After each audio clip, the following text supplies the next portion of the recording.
aking binata. Ayan. Hindi ko inutusan po. Tatapon niya daw yung pinagwalisan ko kanina. Ngayon, may nakita siya dito dumi kay Orbit. So, lilinisin niya rin. Gusto mo ba i-clean up natin si Orbit? Yung dumi na, oh. Ano, Orbit? Oh.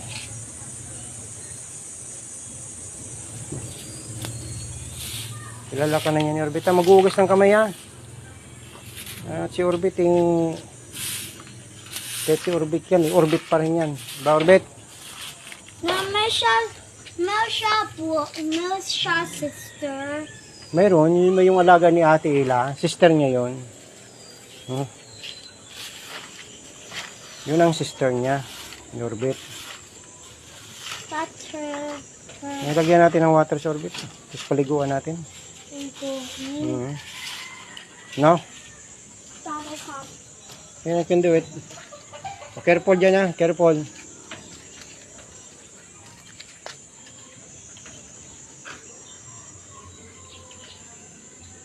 O, di yan nabubulok. Yung iba dyan, di nabubulok eh.